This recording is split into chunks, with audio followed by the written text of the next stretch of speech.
getting up early is always a chore for me. Yeah. But, as you get older and, instead of having a hangover for a couple hours in the morning when you were in your 20s, now that you're a couple decades older than that, you're like, wow, I've had this hangover for 2 days now, and this is not it. Yeah. Or, you go the Archer route, and you can't have a hangover if you don't stop drinking. That's true. That's like the John Daly route. Yeah. Somebody asked John Daly, you drink a ton, you smoke a ton, how do you not have hangovers? And he goes, well, I just drink, what I had the day before. Yeah. He was like, so I just do the same thing all over again. Diet Cokes and cigarettes. And beer. Yep. I have noticed the more you stay away from the sugary drinks, the less hangovers you get, right? Yep. So that's true. As long as you're staying away from, the garbage we used to drink. Woof. And rail liquors and Hey, Montezuma happened one time. We'll never let you forget about it. I know. But as long as you stay away from a lot of the heavy sugars and stuff, you should That's be the killer. good. And that's why the water is so important. Yeah, exactly. You flush it out. Yeah. That's why I don't like buying those stupid margarita mixes out there, because it's like, hey, would you like, sugar water with your tequila? And it's like, no, I'd rather have lime juice and fresh squeeze. Yeah. That's why I appreciate the Brian margarita, because it always tastes so good. And you don't have to do anything. That's right. It's like, Brian. You just go beep, bop, boop, beep. And I'm like, margaritas for everybody. Here we go. I walk in this door, I'm like, fetch me a margarita immediately.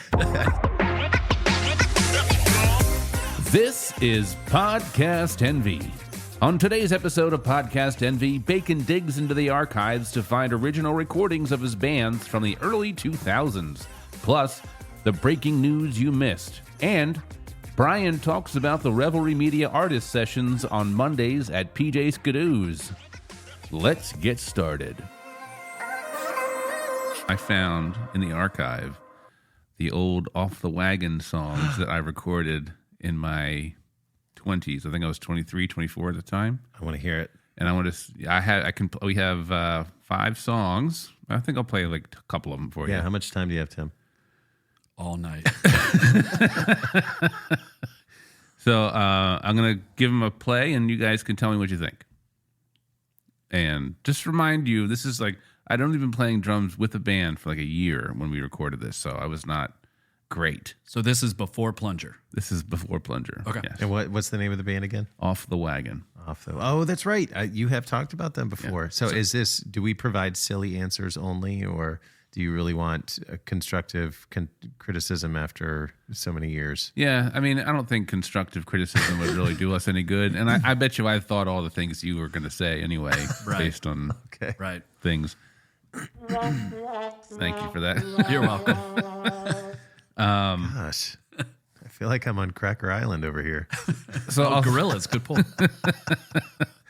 So I'll set it up for you. We recorded this all at the same time. We did the band all played at the same time. So it's the drummer, the bass, 2 guitars, lead singer, and there was also a guy who came in, sat with us. His name was Bus. His nickname was Bus. I don't really know what his name was. Was he bussing? Yeah.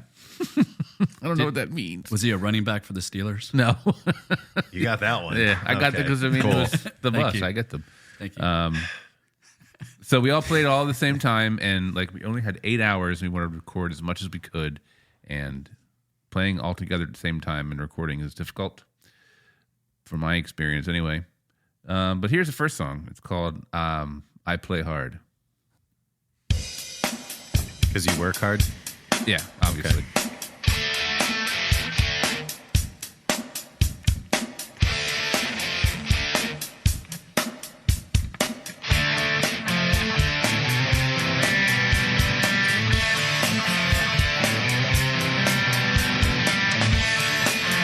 Do you do anything else? No, this is pretty much the whole song.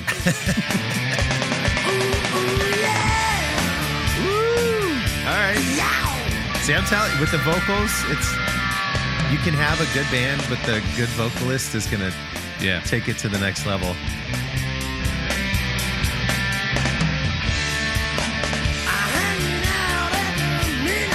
Ooh, get that guy a cigarette.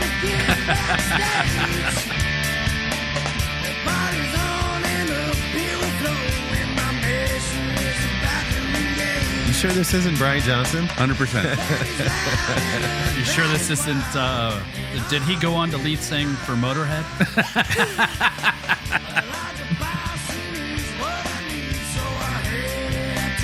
Here comes the chorus.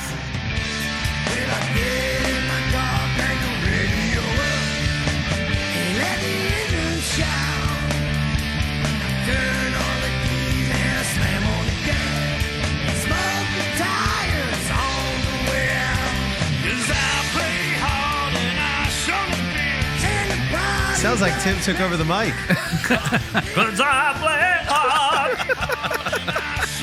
Who's singing? That's Bus right there. Oh, that's Bus. Yeah. Oh, love me some Bus. He's like, is it my turn yet? He's like, when do I come in? Count me in.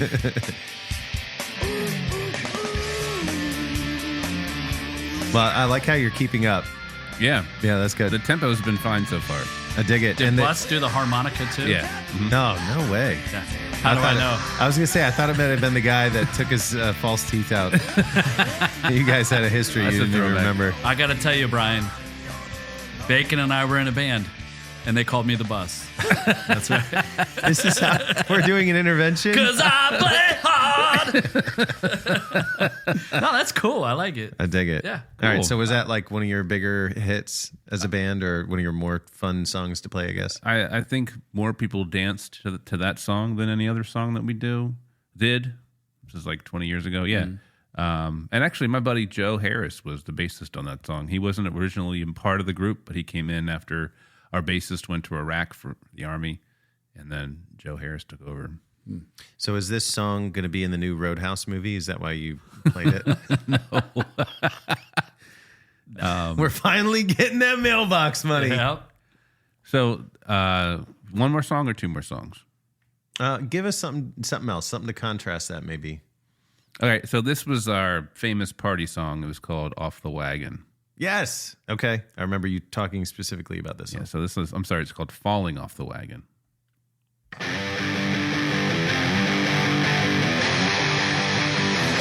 2, 3, 4.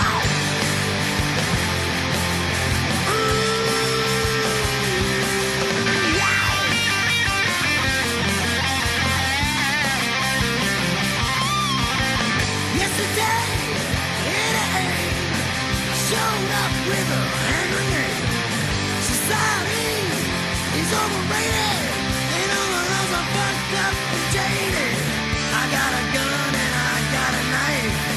If you're not careful, I take your life. Sick and tired and I'm really pissed, but I think Dude, this is fantastic. I love it. Hell yeah. Now, are you singing as part of I'm the... part of that, Yeah, you have to be. This is great. You know what's so funny is that this now, all of the stories that you've told us about, you know, all the bands that you've been in and the original music and stuff you guys used to play, now it all makes sense. Why is it? And it's why- fantastic. All the stories are true. I ain't lying. Listen to this guitar solo.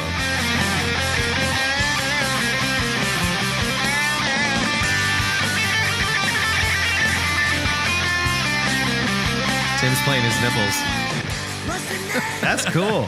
Yeah. That is so awesome. Yeah. So that was our party anthem. You know, it kind of reminds, kind of like nowadays, I think of Buck Cherry Yeah, when I Hell hear yeah. that now. I can hear that. Yeah. definitely AC/DC, Buck Cherry vibe. Is that what were some of the bands that you remember at that time that maybe you guys were kind of trying to emulate, or was it just like we know that other bands over here exist and they sound like kind of what we're aiming towards, but we're doing our own thing? So this was during the revival, I think.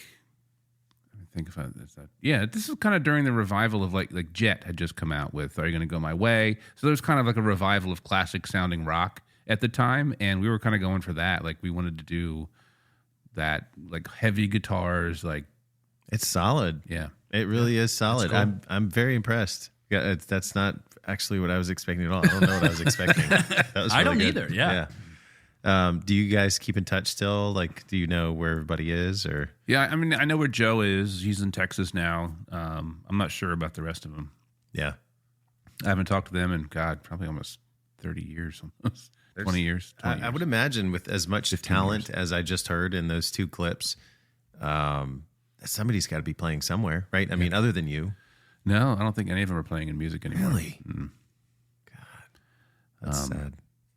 So the next song I'm going to play is, I think, the best song that we ever did. And so when we would play this song in rehearsal, the lead singer, we'd call it, his name was Eric Stunkard. We call him Stunk. He would hit this past tense. Yeah. He would hit this bell. He would hit this keyboard and make a bell sound. So we went in the studio to record. He's like, I really want to hit the keyboard, do the bell thing. We're like, no, we don't really want to hear the bell. And we think we can do okay without. He's like, but he no, turned the to bell. you and blew a breath of whiskey in your face, and he's like, I'm gonna do it whether you want me to or not. He kind of he convinced us. Let me try it. If you don't like it, we'll take it out. There you go. So Only takes a second. God, let him be creative. this song also has kind of a long intro, but the payoff is worth it. Okay, So here it is. come on, DJ Box. That's a helicopter. Oh, is that what that is? Dropping napalm now! Get in the chopper!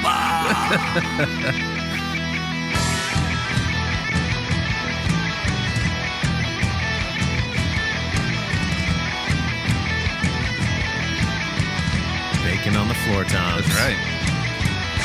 You hear the bell? Oh, is that him? Yep.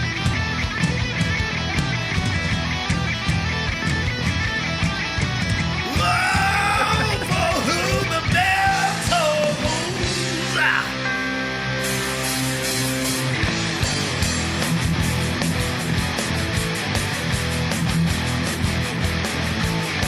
Here comes the big the flourish. Here it comes. Mighty plains fill a clear blue sky. And there's no point in asking. We're all bobbing our heads at the same time. Because Bacon's the one driving that beat. Jumped into the night. Then we spread our wings. And we begin to fly. Crawling through the So as he's going through the verse, I think the lyrics of the song are really great. It talks about a guy who goes to war. Wrapped in golden chains means those bullets you have on that, the chain bullets. He talks about like going to war, seeing what war is about, and going back to your country, being like, you know, what am I fighting for? Like, I'm going out there fighting in the army, doing my thing for my nation. When I come back, like, when am I coming back to? Am I getting that support I need? It's like a really kind of like veteran-centered song in that way. Yeah. And it has a really cool guitar solo too. I dig it. This is, definitely like, it makes me think of Full Metal Jacket, Platoon. Absolutely, yeah. Could use more cowbell, but outside of that, I think it's good. Yeah. Here comes the guitar solo. Well, one of them.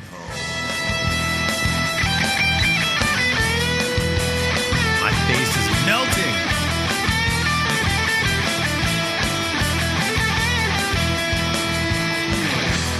I could do that. I could do that if I wanted to. And if I really wanted to, I could do it. Love it. Yeah, so that's Off the Wagon. That's 3 songs from Off the Wagon. I dig it. Yeah. You know what we could do? If you guys wouldn't be opposed, I can share with you something that maybe you didn't know. Okay. So my father was a drummer. And because of that, my brother got really into drumming. So much so that in high school, he started a band. And a guy from, my brother's 2 years younger, a guy from my year, I think he played guitar with them, but they didn't have a singer. So they had drums, bass, and guitar. So I was their singer. Do I know this person? I know your brother. Blahut. Oh, very cool. You remember Blahut? Yeah. He like went total hippie, got a VW bus van, whatever, and then, toured the United States after he graduated. Yeah. But for a short period of time, he was the guitar player. I have some embarrassing stories. But more importantly, to this note, I have a CD that we recorded. I think it's a 3-song EP that I could digitize and maybe bring over, and we could do that for another episode. Yeah, I like that. I would like that. Yeah. There's a song where I rap. Can you Oh believe it? my God! Please bring that. I still remember it. I'll never forget it. We need the sound bites. Bring it. Yes. Just that song that you just played made me think of it. Yeah. Because it's got like that heavy like sound to it, and the lyrics that I wrote and rapped were blindfolding enemies, dropping them to their knees. It's like, yeah, Tim's We like, wow. totally need to Yes, listen I to need this to hear bacon. Oh my gosh. This is like 17, 18-year-old Brian. Oh man. Please. Yes. Yeah. Yeah. I mean, we kind of had like a Motorhead meets AC/DC kind of a sound. Yeah. How did you guys get booked? Like, what was your thing? You just walked in and you're like, I know a guy that knows a guy, and, you know? Honestly, I don't remember. Yeah. I don't remember. There were a couple spots that we played. There was a bar called The Reef that we played I think at least once a month. And another place down this is in Delaware. I can't think of the name of that bar either. But We'll call it the Starbird. and we played a place called The Rudder. I think we played Mojo 13, which is another bar around there. I don't think it's around anymore though. But yeah, we played mostly 3 or 4 spots because there wasn't a lot of hunger for, live music that Really? was original. But you guys were good. But so I'm just trying to, there's a million thoughts running through my brain. One, that it was really hard for us to get a start as a solo, duo, whatever. I would imagine as a band, like people are like, well, what's your vibe? What's your sound? And we're thinking 20 years ago, there wasn't a way to really show people that without saying like, you want to come over to a practice and check us out, right. or somebody vouched for you Yeah. and said, they're really good. We need to have them in there. Another thought is like there are so many places now that would probably crush. Like I'm thinking Spanky's Shenanigans, Yeah. in Leesburg, you guys would kill. Yeah. JVs, like people would line up out the door to listen to you guys play. Yeah, and that's the thing that frustrated me so much is I felt like we really had something going. But our sound needed a little bit of refining. I think it was a little too rough around the edges, but Less cigarettes, maybe. yeah, Whiskey. yeah, and maybe our lead guitarist could turn down just a little. But that's like an ongoing joke because he always played really loud. Well, he's either on or he's off. We know somebody like that. Yeah. He played on an old school PV 5150 amp with like tubes and stuff in it. So Yeah. he had to warm his amp up before he could even plug in. Wow. You got to wait like 10, 20, 30 minutes. Yeah. For And it then to, once it warmed up, that sound just like Yeah. butter came out of there, man. That's Loved cool. it. It was such a good time. So what, in comparison, what was Plunger like? Was it a little more lighthearted than Off the Wagon? Can you hear that? Yeah. This is Plunger. So it is a little softer, at least. Okay. This is a song called White Horse. Chris Stapleton remade this. Oh, I got it. I like the Chris Stapleton one better.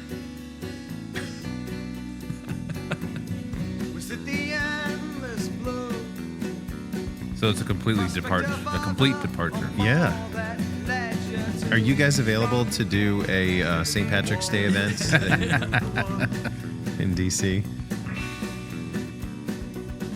Yeah, this is like, is that the mandolin? Yeah. Yeah. Perspective changes from where you are to where you're going and where Yeah, this is giving me 90s vibes. the little white horse leads. The lyrics in these songs are much more heady and intellectual than Off the Wagon was. Yeah. Little white horse leads you back where you belong. You ever heard of a band called Assembly of Dust? No, I can't say that I have. I'm going to tell you guys a long story, but I'm going to try to make it short. Okay. Thank God. Long time ago, when what was it? It was the iPod Yeah. video. It was the one that came out after the click wheel that had the touch screen. So it kind of looked like a phone, but it wasn't a phone. It was just the iPod Touch, I guess, or whatever. So I couldn't afford a brand new one. So I bought a used one off eBay. And when it was shipped to me, the guy that shipped it didn't wipe it. So there was a ton of music on there. And I just one day figured out that there was a bunch of stuff on there. And there are a bunch of bands that I'd never heard of. And it was actually a really cool experience. And I'm so glad that worked out the way it did, because there were probably half a dozen bands that I'd never heard of that I never would have sought out or, heard their songs. Assembly of Dust is one of them. And one of the songs that they have, and the Plunger song that you just played made me think of them, because that was kind of their vibe for some of their songs. But Assembly of Dust has a song called Revelry, and that's the first time I'd ever heard that word. Oh, okay. And it just stuck with me for years. Core memory. And then eventually, I turned it into Revelry Media Productions. That's awesome. But they've got a lot of great songs, and it's kind of that vibe. The singer kind of sounds the same, and then there's a lot of, very instrumental, melodic stuff happening, which is cool. Yeah. So check them out if you get a chance. So how long did you stay with each band? Off the Wagon. Yeah. I think we were together for like 3 or 4 years, kind of on and off. Because two of the guys in the band were in the Army and that was during the Iraq War, and that was when the Iraq War was still pretty hopping. So they had to deploy and come back and deploy and come back. So that was kind of a hindrance to the band being successful during the times when they were away. Plunger, we were together until 2009. I think I started with them in 2007. So about 2.5, 3 years, maybe. 2006, 2007, something like that. And yeah, it was just kind of a thing where I was ready to move on in my life from where I was. And I was like, sorry, guys, I'm moving on. And they were like, that's cool. We're having babies and families anyway. So it kind of seems to be the leading cause of ending musical careers. Yeah, the last time I saw them was when I had my wedding. They were guests at my wedding, and that was the last time I saw them. Well, I hope they're okay. I'm sure they are. I actually just got an email from one of the guys a couple months ago saying, "Hey, I found an old track, and I hadn't published to you guys yet, so check it out." Because we would record all of our practices, so we would listen to our practice and be like, "Oh, there's a good song there. We could probably turn this into something, whatever." So we would come, and like whoever came, we would host band practice at my house. So whenever they would come, I get behind the kit. Whoever was first, we would just start playing, and as people had filed in, the song would get bigger and better. So we would play for, I don't know, 15, 20 minutes. Like the same riffs and stuff. Same riffs, and the songs transitioned into these things. Like there was this one time where it transitioned into this weird reggae type of kind of thing. And we built a lot of our songs off listening to those recordings and finding the golden spots in those jams. And yeah, it was great. God, it was one of the best bands I was ever in. That's cool. It was a lot of fun. Miss those days. Nothing like Radio Envy, but it was good. Nothing like Radio Envy. You kidding me? Yeah. We're in our primes, Absolutely. baby. Wow. That's really cool. It's awesome that you found the right people at the right time, like us, found each other when you did. Because otherwise, I don't know respectively what we'd be doing. Probably something similar, but maybe not to the same degree. I don't know. Who knows? And as annoying as it is to admit, because I've always been a staunch hater of networking with people and building a network for myself, that's legitimately how I've got all the gigs I've ever gotten, is knowing somebody who knew somebody who's like, hey, there's a hole here, you can fill it. And that's nice. I like that. You should tag that hashtag. That's right. Hashtag fill it. But yeah. Well, that's how, Radio Envy got 98% of our shows. Yep. Is through word of mouth. Somebody saw us play somewhere or whatever, or other small business owners would see us play somewhere else and they're like, oh, we need you here. Yeah. And that's also how the DJ thing worked. Someone had an idea and put it together, and then from there it snowballs into something else, which is great. Yeah. Yeah. All right, Tim. Yeah. Tell us something interesting but not true.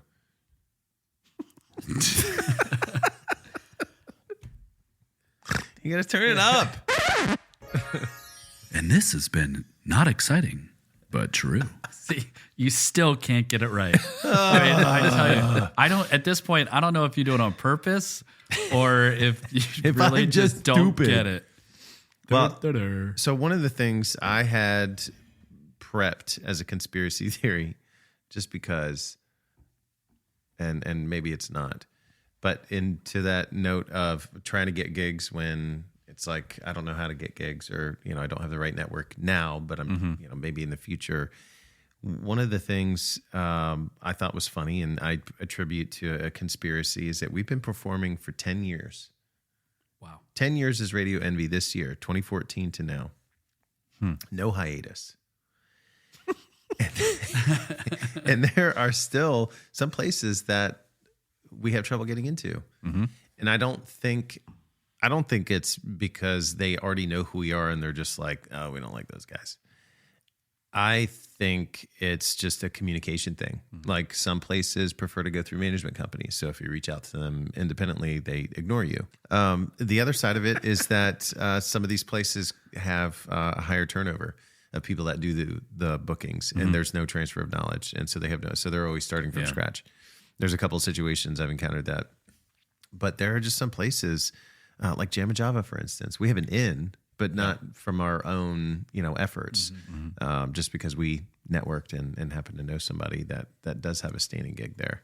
But I've reached out to them to try to get in there for our sake, because I do think that we could do a thing like Joe Downer did and have a full band performance up there. Oh, man. We've got tons of material to work with. Most of it could be original, but we also have a lot of great covers that we do too. I would never admit to saying this in the future, even though I have it recorded now, or I will have it recorded when I say it. If you guys hired another drummer to play and I still played on the bongos and congas, that would be cool as hell to play with a drummer, the bongos, you guys, and a bass player and a keyboardist if it works. That would be amazing. Okay. Well, we know everybody except for maybe, well, that's not true. I'm going to bite my tongue there, because if I went through our list, no, because I need to be able to sing. If I went through our list of connections that we've made, we could absolutely make some sort of super group. Yeah. Where would you want to play? Let's talk about it. Jamma Java, maybe, right? Yeah, maybe. 100%. That makes sense. Yeah. Farm Brew Live. Yeah. Yeah, because we played there before. Big stage. They always have a sound engineer. Where else? Places in DC. Would you want to be JVs? What's the parking like? I know, man. You killed me with that. I was like, I don't even know how to respond to this. So for context, I asked if the guys wanted to play a show in DC, and Bacon's immediate response was, "What's the parking stitch?" Yeah. Like, I just want to punch you in the face. You pull up front, you unload, and you go figure it out like everybody else does. That is a source of anxiety for me. That's one of my I'll park your car. Anxieties, okay? like come play finding in DC. parking. I'll park your car. Okay. I'll do it for you. I'll even pay for it. How much could it be? $6? I got you. 20 at least, bro. Oh, are you talking garage? I'm talking like anywhere in DC. A lot of the places that I have played in DC, they typically have some sort of arrangement. So when I walk in there, one of the first things that I do is, before I unload, where do I park my car? And so then I unload, and then I park my car, and then I come back. Usually there's like some trick to it. They'll say, go to this garage, bring your thing, and we'll pay for it, or just park here. Don't ignore the sign. Don't worry about it. Nobody tows. Oh, that Michael cannot handle that. Well, ignore the sign. I did that once, and I almost got shot by a cop because I ignored the sign.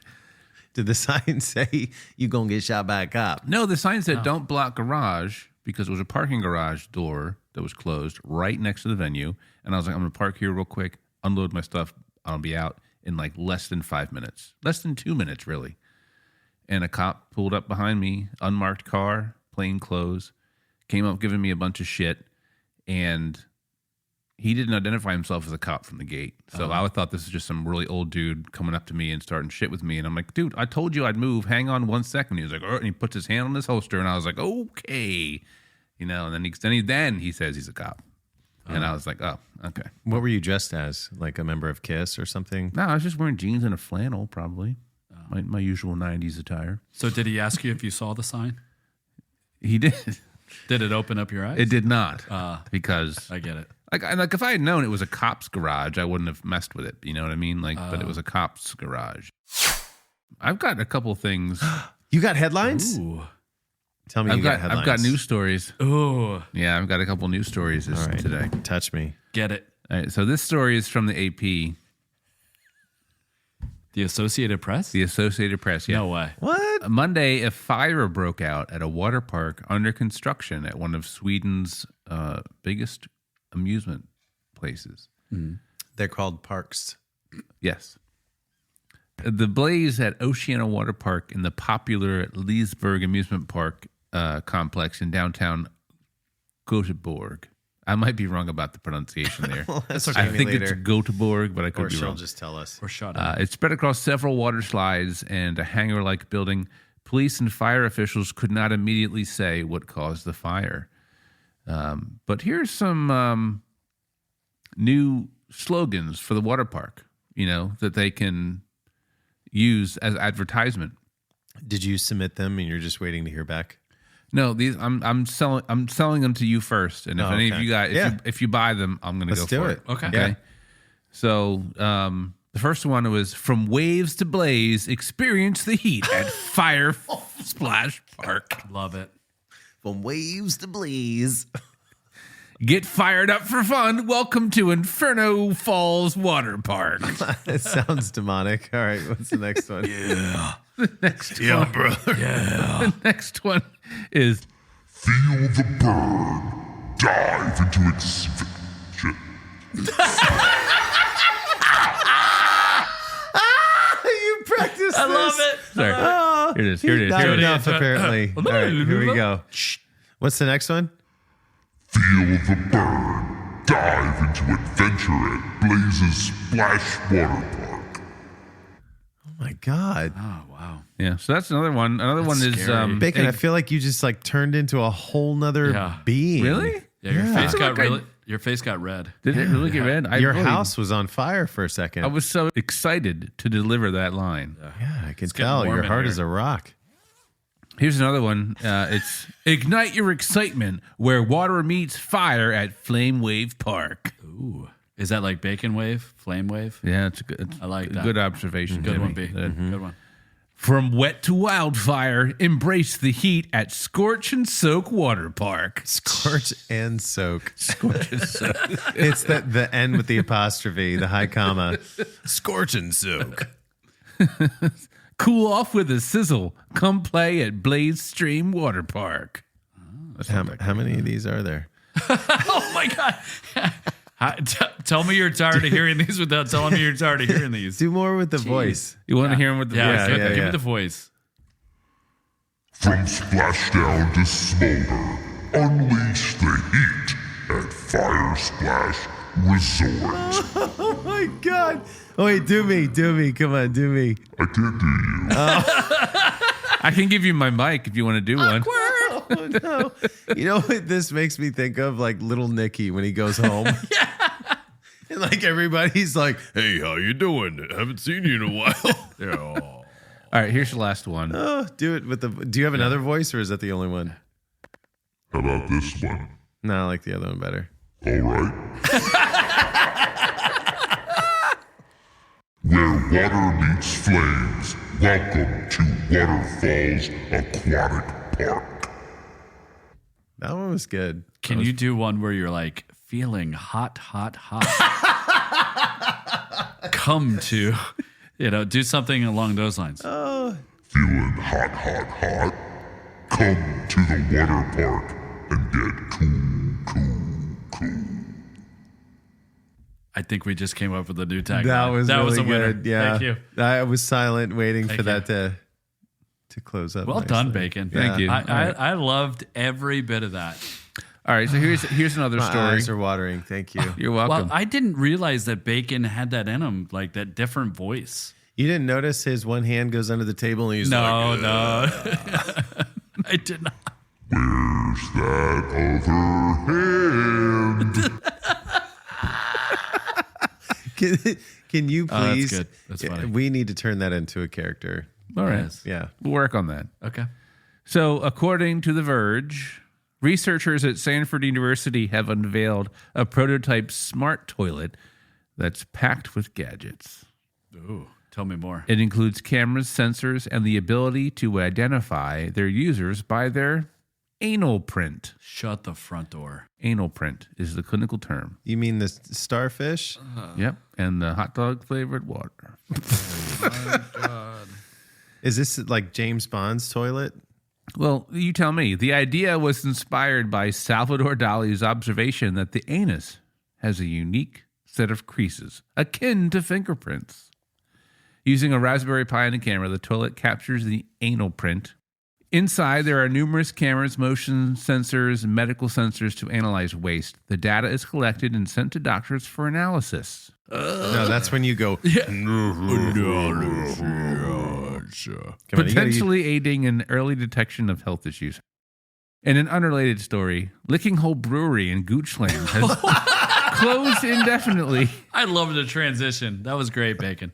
While the owner deals with health-related issues. According to the Richmond Biz Sense, named for the nearby Little Licking Hole Creek, the brewery opened in 2013, has over 200 acres in the Goochland countryside of Richmond, Virginia. Stop saying those words. Licking Hole has also previously had He said it again. expanded with the Shaku Bottom Tap Room, but closed in late 2020. So, did you pick out some beers with your voice over there? Yes, these are beers that you can get at Licking Hole Creek Tell me more and tell me slowly. Brewery. Cunnilingus IPA. My God.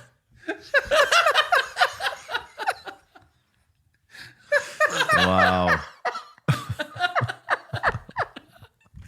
Oh, that's comedy. I don't care who you are. You think it'll make the cut? That's awesome. That might make the cut. We'll see. We'll see. That'll be a great promo. So those are the news stories that you missed this week. Wow. Thank you, Bacon. You're welcome. I think my favorite part about the voice is when he breathes into the microphone to then do it. It's like, get ready, children. You ready to rock? Ting, ting, ting. What other ones do Can you you have on there? say? Can you say with the voice? This has been not exciting, but true.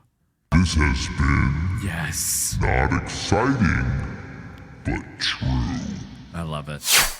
Without further ado, we are going to start doing live music and entertainment on Monday nights at PJ Skidoos starting March 4th. Yo!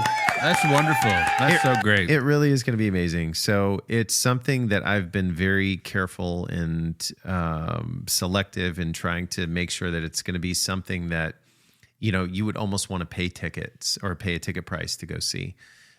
It's not currently a ticketed event. It is currently free admission, all ages. They are doing some food and drink specials. The music starts at 8 o'clock and will end roughly around 11 o'clock. So it's about 3 hours. And what we're going to do is we're going to have 3 different artists each night come in and do a 1 hour set. So the one thing that I found, I mean, think about like our performances as a band or even as a solo artist. You're playing 3 or 4 hours and you might play 2 hours of songs that you really enjoy. Yeah. You know, and then that last hour is probably stuff that you're like over or, you know, don't really want to play. But you can't just do the 2 and the 1.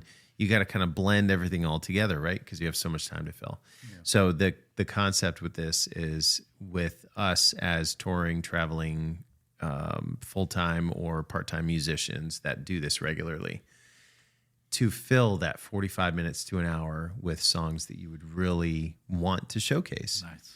And we have so many artists that we're going to be rotating through that everybody doesn't, it's not like an obligation kind of thing. It's not like you feel like every week you're going to be seeing the same artist or that the artists have to come back every single week.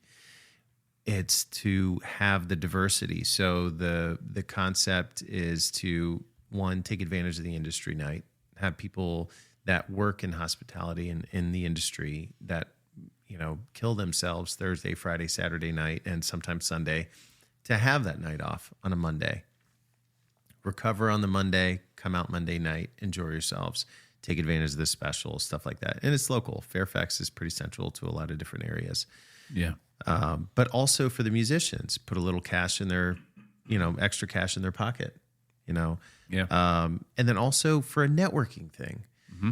I mean, there are so many times where we've made the comments about how us musicians are always playing on the same nights and all over the place. So we never really get to see each other perform. Yeah. So this is an opportunity on and off night for us to come out and perform and do our thing. So I'm really pumped about it. We're gonna rock it until the wheels fall off. I've got March already stacked, April's already stacked, and I'm gonna start booking very soon here in in May and July.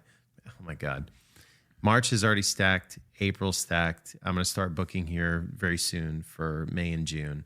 And then we're just going to keep doing it and, see how long it takes for everything to just fall apart. But it's so far it's looking very promising. I I'm very love the excited. idea of a showcase of local musicians. I think that's great. That's a great idea. And I don't think anybody's really doing it.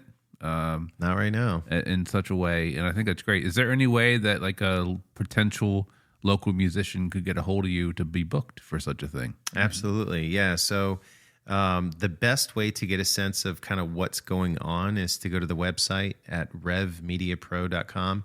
But if you wanted to get in touch, email is probably the best. It's revmediapro@gmail.com. I've talked to a number of artists that are very interested, and so I'm trying to work them into the schedule. But yeah, that's the easiest way to either check, what's going on or how to get in touch. Sounds good. Yeah, man. Very excited. Very exciting. I love that. I can't wait to show up because I'm going to be there on Mondays. Find me at the Podcast NV booth. I'll be there with my bells on. All right. It's going to be a lot of fun. Yeah. I'm pumped. And, it's going to be one of those things that will very likely evolve into a bigger situation. Yeah, hopefully. So Yeah, I've for already sure. talked to the owners, to the managers there that the hope is to kind of turn this Monday night thing where we have the individual artists come in to turn it into like a Friday night or Saturday night thing to make the full band experience. Because a lot of the artists that I talk to with this being focused on a solo or duo kind of thing, they are part of bigger groups or bands or whatever. And so if we can kind of harness that and turn this into a more, a bigger thing, that's the idea. So Nice. we'll see how it progresses. Yeah, for sure. That's great. Yeah. Awesome. Love it. All right. Well, Brian. Take us home. Read us out. Podcast. Yeah, God, who put that on the teleprompter? Podcast Envy is a production of Bacon Wave Podcast Productions in cooperation with Revelry Media Productions. Oh, that's not a question. Podcast Envy. Podcast Envy is a production of Bacon Wave Podcast Productions in cooperation with Revelry Media Productions. Michael Bacon engineered this episode, period. Video provided by...